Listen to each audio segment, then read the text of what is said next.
Good day, BPED. Today, we'll explore the alternative delivery systems or the ADS. These are crucial in the Philippines for reaching students who can attend regular school due to different reasons. Let's dive into what ADS means, why it matters, and its impact. At the end of the lessons, the learners will be able to first, define ADS and its key components. Second, explain the three importances of ADS. And lastly, evaluate ADS examples and its applications. ADS refers to innovative teaching and learning approaches that deliver quality education to students unable to attend regular schools due to barriers like work, distance, poverty, or personal circumstances. This method include modular instruction, which could be printed or digital self-study materials, distance learning through radio, television, or online platforms, and self-paced modules that allowed learners to progress based on measured competencies rather than fixed schedules. These systems address barriers such as poverty, geography, or work commitments, which allows competency-based progression. This means that learners advance by demonstrating mastery of skills and knowledge through assessments rather than clocking fixed hours in the classroom, making education practical and achievable even amidst real-life constraints. Now we have here the three importances of the alternative delivery system. First, we have inclusive access, which means that ADS extends education to remote rural areas, isolated islands, or disaster-prone regions where traditional schools are inaccessible, helping dropouts and working students complete basic education without relocating. For example, modular materials delivered by mail or community hubs allow learners in far-flung barrios to study at home despite poor roads or flooding. Next, we have equity promotion, which ensures fair opportunities by reducing dropout rates among marginalized groups like indigenous peoples, low-income families, or teen parents, which directly support the Global Education for All or the EFA goals and national targets for universal basic education. It levels the playing field by accommodating life realities, preventing cycles of poverty through sustained access regardless of socio-economic status.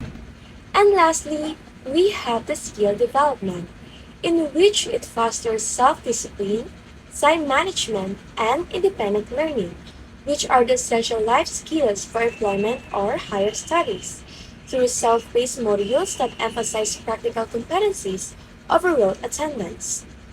Participants gain confidence in real-world problem solving, preparing them for jobs in agriculture, trades, or further training beyond academics. Since we are done with the importance of the alternative delivery system, we will now proceed to its advantages. First, it offers flexibility and lower cost. ADS allows self-paced learning without fixed schedules or travel expenses, making education cheaper than traditional schools with uniforms, transport, and daily fees. Second, it accommodates diverse needs. ADS supports students with disabilities or workers through home-based modules and community sessions, in which it tailors education to personal situations.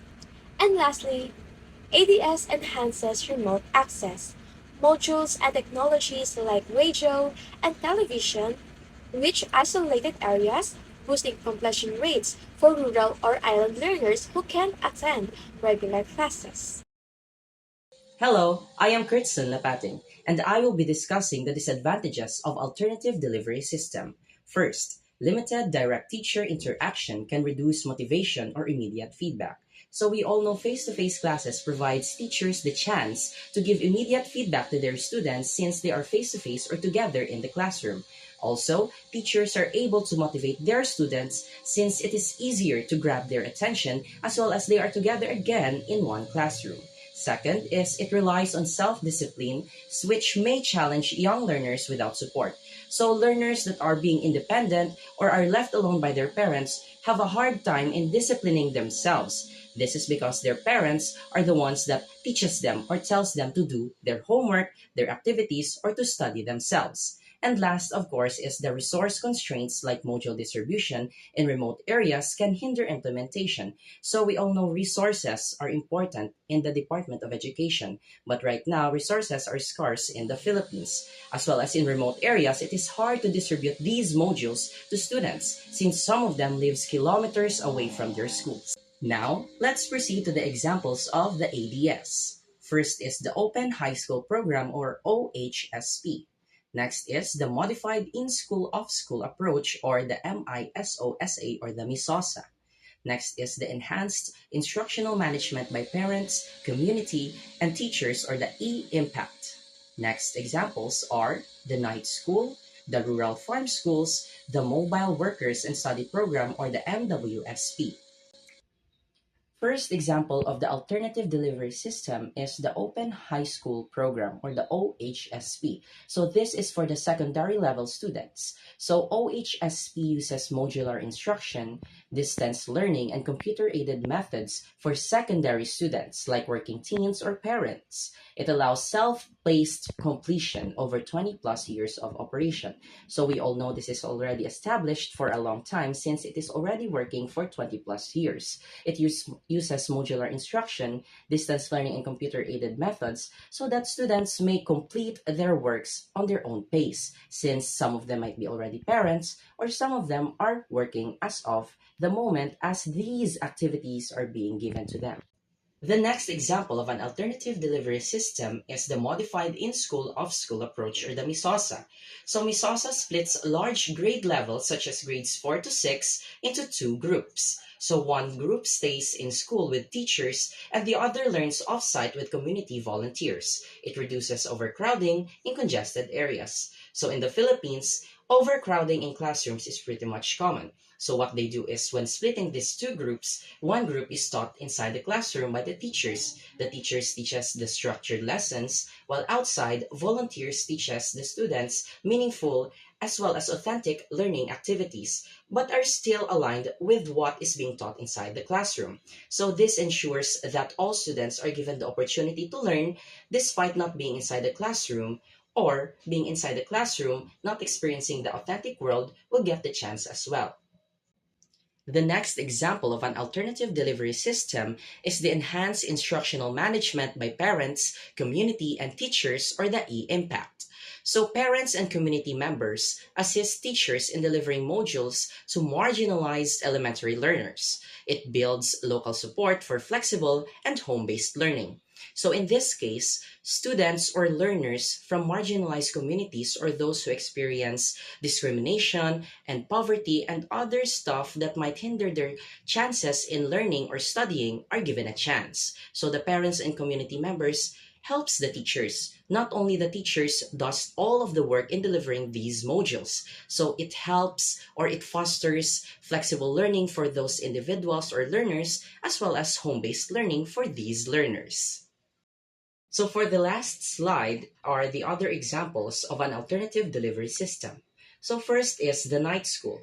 These are evening classes for working students. So a good example of this is from my locality, Pasay City, our evening class program. So the working students have their classes from 6 p.m. to 9 p.m. And during the Saturdays, they have their classes from 8 a.m. to 12 noon. Next is the Rural Farm Schools. It integrates agriculture with basic education in farming communities. So in the Philippines, there are a lot of farming communities. A good example of this is the Dingle Farm School in Dingle, Iloilo. So they integrate agricultural learnings as well as topics so that these students could utilize these knowledge, skills, and values in the agricultural lands or the agricultural sectors of the locality. And next, of course, is the Mobile Workers and Study Program or the MWSP. It supports financially challenged youth balancing work and study. So this helps students that are financially unstable. These are the individuals that have a hindered chance in going to school since they lack the financial assistance. So, because of this, they are given the opportunities to go to school through financial assistance of the MWSP. And that concludes our discussion about the alternative delivery system. We hope that you have learned something. See you again next time. Bye!